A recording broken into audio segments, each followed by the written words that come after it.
Özaydın Sürücü Kursu. Başarı ve güvenin tek adresi.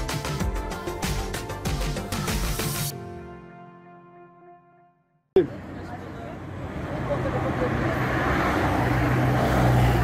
ederiz. Şimdi şöyle bir geç istersen, ben sana bir dakika şöyle bir geldiğine dair bir çekeyim. Evet.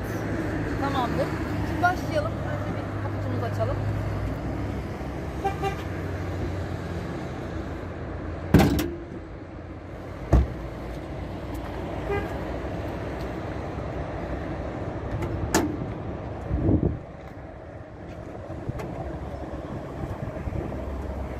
Evet, şimdi burada ne biliyorsan bizi sayarsan sevinirim. Başlayayım mı? Heyecan yok. Tamam. Uyuyorum. Motor suyu, cam suyu, yağ filtresi, motor yağı, motor, yağ ölçüm çubuğu, radyatör kapağı, hava filtresi, akü, fren yağı, sigorta kutusu. Tamam, teşekkür ederim. Bagajı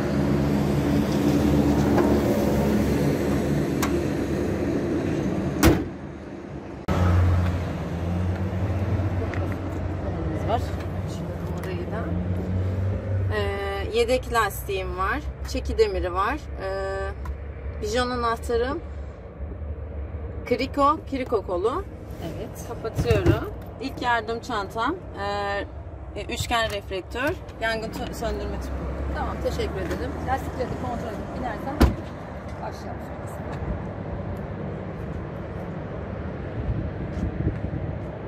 Evet Ayşegül'cüm, hadi hazırlıklarını yapalım. Tamam, başlayalım. Ayşegül'cüm, hazırlıklarını yap.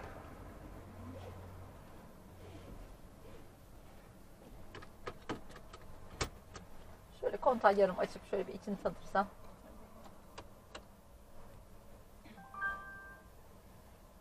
Devir göstergesi, hararet, akü, yağ göstergesi, kilometre saati, el freni. Evet. Buradan da sinyallerim var. Burası da silecek. Hı. Aynı şekilde. Arabamız kaç vites? 6 ileri bir geri. Bir pedalları sayar mısın? Debriyaj, fren, gaz. Tamam, yeterli. Hadi bakalım, hazırsan çıkışımızı yapalım.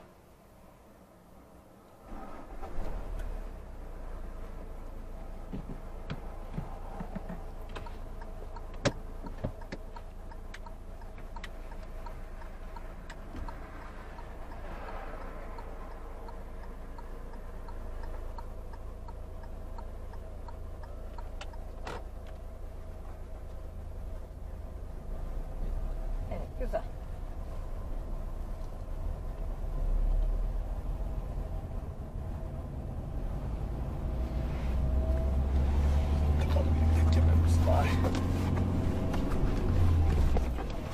Şöyle biraz heyecan gitmiştir umarım. Evet. Okuyor muyuz Ayşegül? Çalışıyor Okumuyorum, muyuz? çalışıyorum. Nerede? Üniversite bitti. Obaf Hastanesi'nde. Ha, ne güzel. Evet. Orada ne iş yapıyorsun? Orada satıştayım. Satış elemanı olarak. Ne güzel.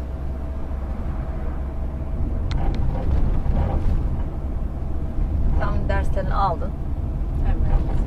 Güzergahı biliyorsun. Heyecan yapmana gerek yok. Bizi şöyle bir dolaştırıp geleceksin. Nasıl iyi öğrenmiş misin diye biz de bakacağız sadece, o kadar. Tamam.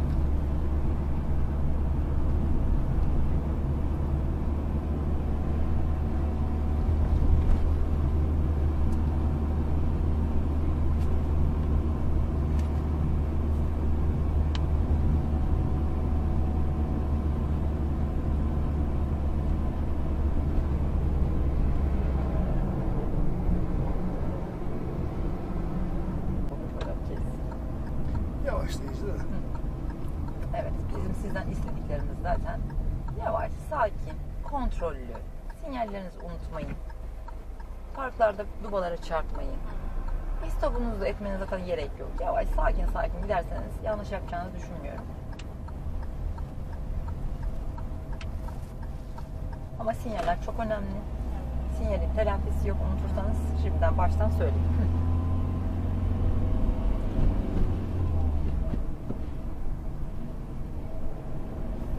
Hocam bazen paylaşımlarda kanalımızda şu sorular geliyor. Onu da buradayken açıklık getirelim. Tabii. Geri gelirken dörtlülere niye yakılmıyor diye sorular geliyor hocam. Sizin ağzınızdan duysun. Yani biz zaten dörtlüleri yakmamızın sebebi biliyorsunuz genelde kısa süreli beklemelerde yakarız. Burada bir bekleme yapmıyoruz. Geri vites ışığımız da yanık olduğunu için geri geldiğimiz belli. Ondan dolayı bir de hani sınav prosedüründe, sınav değerlendirme formunda bunu istenmiyor. İstenmediği için de biz de istemiyoruz işin açıkçası. Değerlendirmede bunu anlıyorlar. Aynen. Bununla ilgili çok Evet. Yorumlar geliyor Yok, kanalımızda. şimdi bakabilirler arkadaşlar. Biz de bunu çok tartıştık. Diğer sürücü kurslarıyla da konuşuyoruz. Türkiye'nin diğer illerindeki sürücü kurslarının sınav videolarına bakabilirsiniz. Onların eğitmenleriyle de konuşabilirsiniz. Hiçbir geri gidişlerde park yapışlar. Onu şöyle de soruyor. Mesela paralel park yapıyorum. Niye dörtlü yapmıyorum? Aynen. O da var. O da var. Bunların hiçbirinde dörtlü kullanmıyoruz. Bunlar zaten değerlendirme formunda bu yok. Olmayan şeyi de yani eğer bu istenseydi biz de bunu isterdik. Bu istenmiyor ama normal şartlarda dediğim gibi tamam.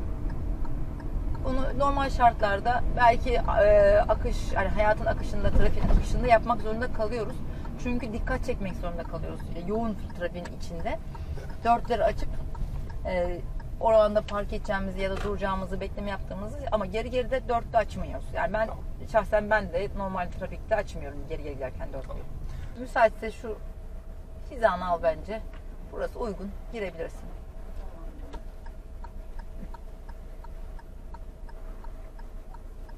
Evet, ayarlamalarını yap. Hocalarımız inecek.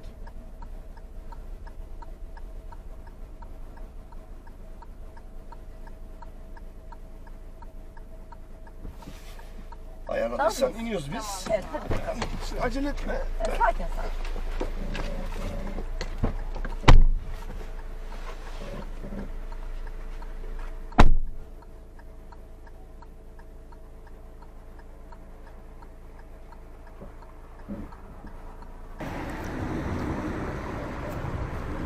Evet.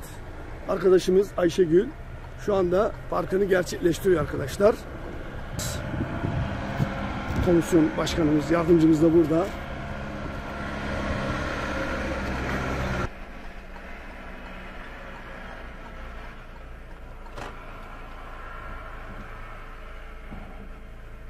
Bakalım başarılı bir park olacak mı? Değil mi hocam? İnşallah başaracak değil mi arkadaşımız? İnşallah.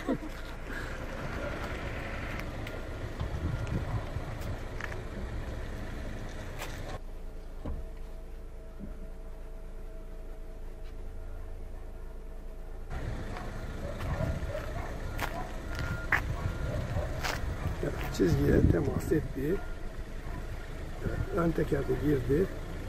Evet, düzeltiyoruz. Parkım bitti hocam. Parkım bitti. Hocam bitmiş mi? Oldu değil mi?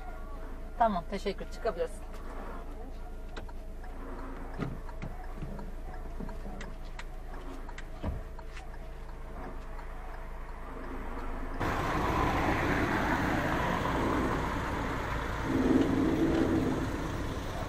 Buyurun hocam, binebilirsiniz aracımıza.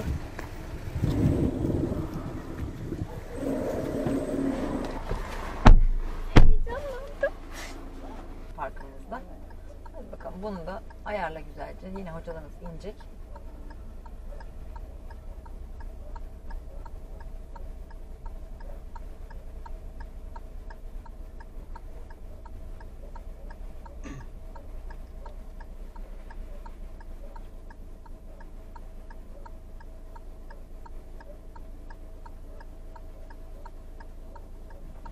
Tamam mı? Biz inelim. Ayarladın değil mi? İndiler, değil mi? Biz Ayarladılar. iniyoruz. Tamam.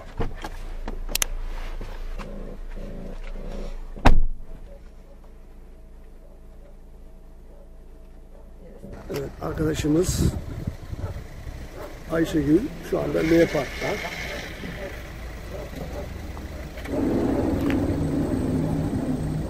Geri vitesi geçmedi. Bazen oluyor böyle arkadaşlar. Bunlar kalma sebebi değil. Bazen tam oturmayabiliyor. Evet, duvalar çarpmadan orayı da kurtardı. Burası zaten ön taraf zaten kurtardı. Başarılı bir park olacak.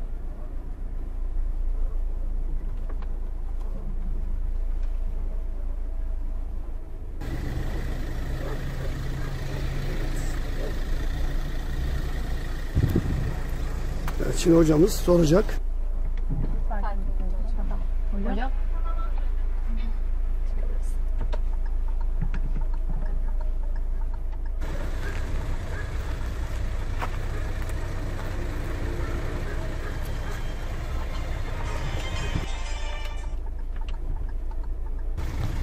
Gayet başarılı bir çıkış oldu sanırım.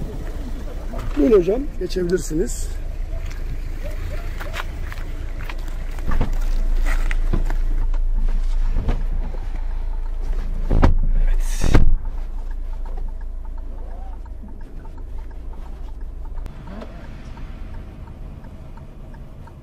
Bayağı heyecan var galiba Ayşegül'de. Aşk olsun. Ya bu kadar rahat bir kondisyona Yani. denk geldin Ayşegül. Artık Heyecan bak yapmaman sesimiz lazım. soluğumuz yok, çıkmıyor, sana karışmıyoruz. Bildiğini oku burada işte. Unutma, yeterli. Biliyorsun. Yani bunun bir dersten ibaret olduğunu düşünerek gelin. Kesinlikle sınavda hani işte yok işte ay heyecanlıyım, ay biz arkadaşlar görüyoruz hani çok üzülüyorum bir yandan arkadaşların hani ufacık bir heyecandan kalmalarına. Ama yani gerçekten hocanın da zaten ilk gün nasıl heyecanlıydınız? Belki bu da öyle bir heyecan, küçük bir heyecan olacak mutlaka. Hadi bakalım. Ama eğitim diye gelin. Sadece burada hocanız yerine biz oturuyoruz.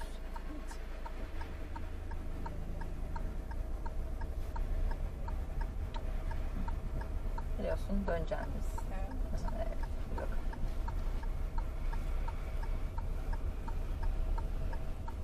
Abi %50'si bitti sayılır sınavın. Parklar biliyorsunuz adayların en çok korktuğu şeyler böyle en çok hatanın yapıldığı daha çok hani sınavda kalınan kısım bitti. Bundan sonrası daha rahat senin için. İnşallah sen de daha rahat bir şekilde heyecanı atmışsındır değil mi? Tamam. Hadi Şu an daha rahat. Tamam. Rahat. Biz gördüğünüz gibi yaptığınız parkların aynısını yapıyorsunuz. Hatta birer tane yaptığınız için daha rahatsınız. Bir kere yapıp burada rahatça çıkıp gidiyorsunuz. Belki derslerde daha çok tekrarlıyorsunuzdur. Bir de öyle olduğunu düşünsenize. 3 tane falan yaptığınızı. Sınavda. Bazen karıştırıyorlar hocam. Derste Evet. çıkıyor paralel parktan ikinciye girmeye çalışıyor adayımız. Ben de onu diyorum. Ben bir de öyle yaptığınızı düşünseydiniz ya diyorum. Hani Biz daha nifle yapacağız. Arkadan gelen Evet, yoksa. Tamam. Çok güzel. Tamam. Tamam, Hocam siz de oldu. bakıyorsunuz değil mi? Var bir Bakıyorum. anifle Baktım. önce. Baktım. Evet, baktım. Haydi bakalım O kalkacağız. bizde bir alışkanlık oldu artık zaten.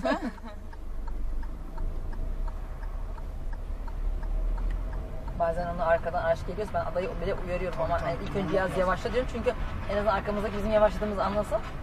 Ya, üzücü olaylar yaşanmasın diye sınavda.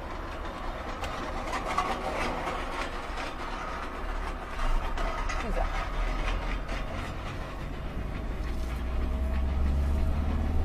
Yap. Güneş de fazla var. Evet. Sollayalım istersen. Önümüzdeki bayağı yavaş. Evet. Ama arkadan da gelenler varmış. Hatta önümüzdeki arabanın sanırım motoru yok.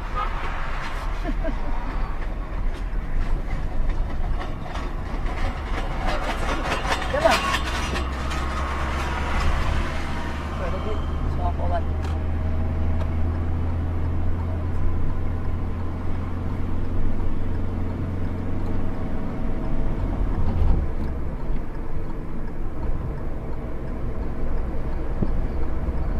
Sinyalini kapatırsın sana açık kaldı.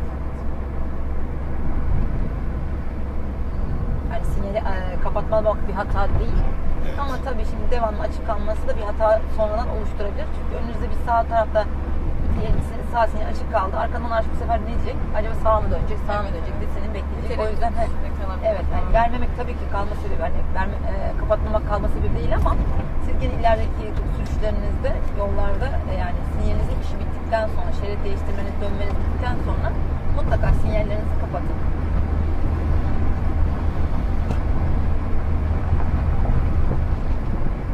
Döneceğiz biliyorsun buradan da.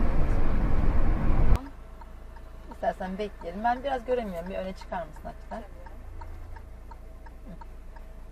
Tamam. Bundan sonra yol müsait çıkabiliriz.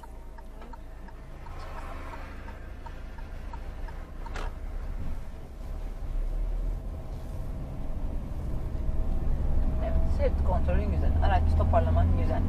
Hadi bakalım. Çoğu gitti, az kaldı.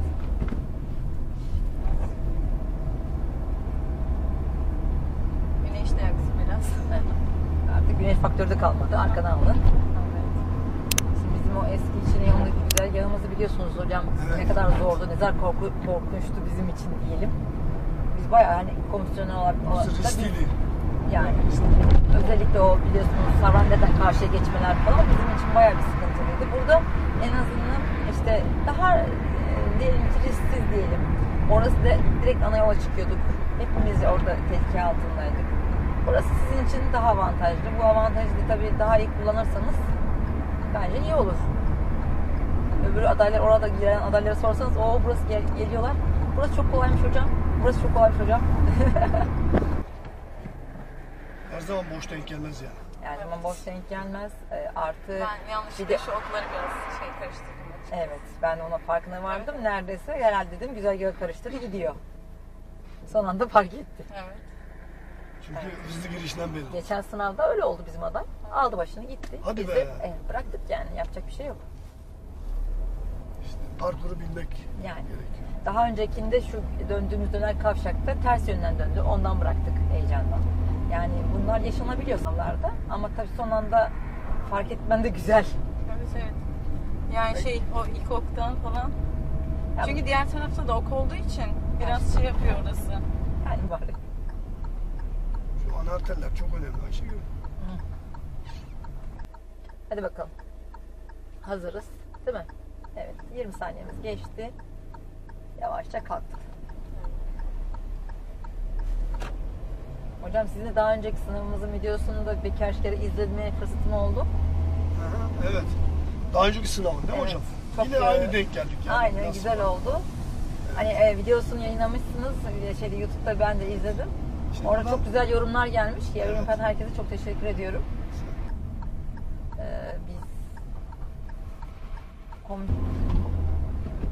Ben daha çok heyecanlıyım. baba öyle oluyor genelde. Usta öğreticilerimiz sanki adaymış gibi kendisi Biz de. burada Çünkü ikinci sürücü gibi oluyoruz. tabii kendisi öğrencisine tabii emek veriyor. Tabii. Herkes geçsini istiyor. Tabii biz de öyle. Ama nasıl bir üniversite sınavında ya da bir okulda yazılıda kopya çekmeniz yasaksa bizim de burada rica ettiğimiz usta öğreticilerimizden pek karışmamaları. Yani kopya gibi oluyor. Öyle düşünelim. Yani hazır olmayalım. Ama tabii anlayabiliyorum. Refleks olarak döneceğiz, edeceğiz. Çünkü saatlerce siz bunun eğitimini veriyorsunuz. Her yerde uyarıyorsunuz. Sanki burada dersmiş gibi. Onu belki refleks olarak düşünüyorsunuz İster ama istemez alışkanlık oluyor. bazen. Evet, Sen oluyor. kendimizi bir anda onu anlıyoruz. derste Anlıyoruz gibi da işte hissediyorsun. biz de kusura bakmayın. Tabii, Uyarmak haklısın zorundayız. hocam. Aday tabii hazır olması lazım. Artık Evet. bu pratiğe edilmesi Yani lazım. zaten Sınava gir. Yani kesinlikle. araç kullansın. Sonuçta kurallar ortada. Tabii. Hani biz zaten kimseyi bile bile bırakacak bir pozisyon asla yaratmayız. Asla da hani istemeyiz kalmalarını. Heyecanlarını da anlayabiliyoruz. Sizin olsun, dayımızın olsun. Ama bu bir diyelim ki sınav. Her zaman hayatımız bir sınav zaten. Ki hiç nereden sorunun geleceğini hiçbir zaman bilmiyoruz farkındaysanız. Bu da öyle. Ama burada en büyük şansınız ne var? Bildiğinizden sınav oluyorsunuz. İnşallah bunu en iyi uygulayan, daha doğrusu en tehlikesiz şekilde kullanırsanız, tehlike yaratanların asla müsamahası yok. Çünkü bizim dediğimiz her zaman, şimdi diyelim ki alıyorsunuz ehliyetinizi, öyle adaylarımız var ki tehlikeli kullanıyorsa, yolda şerit kontrolü yoksa, toparlamalarında bunların pek daha benim için daha önemli. Tabii, genel sürüş becerisi. Genel sürüş tabii, çünkü bu dediğimiz gibi aday aldı kartı cebine, ehliyeti attı ve ben nasıl olsa arabası da var, çıktı, ben nasıl olsa ehliyeti aldım diye. Allah korusun gitti bir yere vurdu, birine vurdu.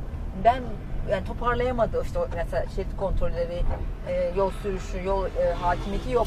Nasıl ben bunun Çok hürmetini şanslı. verebilirim? Yeşil Değil mi? renk. Evet, yeşil Kaçtı. yandı ama verirsen gazını çıkarsa olmadı. Tamam, güzel. Ben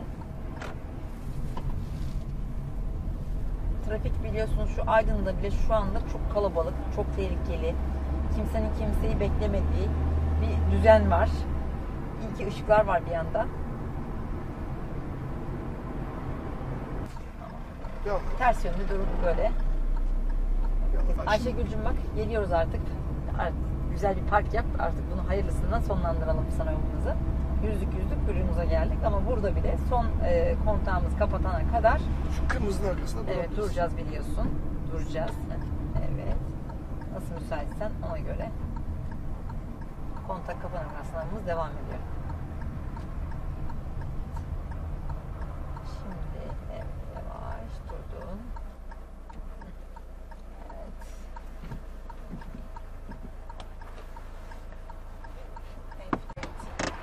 Heyecan hala devam. Ay evet. Ama çok heyecanlı hocam. Hı? Çok Ben heyecanlı. aşırı heyecanlıyım. Evet hocam ya. Gel biz Bir de geçirelim siz mi? de çok uzun süre. Valla siz karar vereceksiniz hocam. Yani bu heyecanla bilmiyorum. Çıkabilir misin trafa yani şimdi sen de Biraz böyle pratik Ya yapsın. korkum yok aslında. Sadece bir tık paniğim oluyor. Hı. Yani o da belki yenilebilir hocam. Karar sizin hocam. Komisyon başkanı Yani sizsiniz. buraya kadar getirdin güzel hani çok tehlikeli kullanmadın ama bu paniğini atman gerekiyor. Evet. Paniği benim sana tavsiyem hani yanında biri olmadan asla trafiğe çıkma ve kesinlikle ana trafiğe ana arterlere girme. Önce biraz böyle alıştırmaların pratiğini Evet, yap evet. ondan sonra trafiğe çık. Çünkü dediğim gibi biraz önce anlattığım gibi töhmet altında bizi bırakma. Evet. Arkandan ehliyet kimden aldın dedirttirme. Evet. Tamam. Tamam. Hayırlı olsun. Hadi iyi günler Ya size. çok teşekkür ederim Hadi hocam. bakalım. Hayırlı olsun. Hadi bakalım. Çok teşekkür İyi günler ederim. size. Hadi. Rica ederiz. Hadi iyi günlerde kullan inşallah. Ay, amin Dediğimiz gibi inşallah. çok dikkat. Dikkat, dikkat her zaman.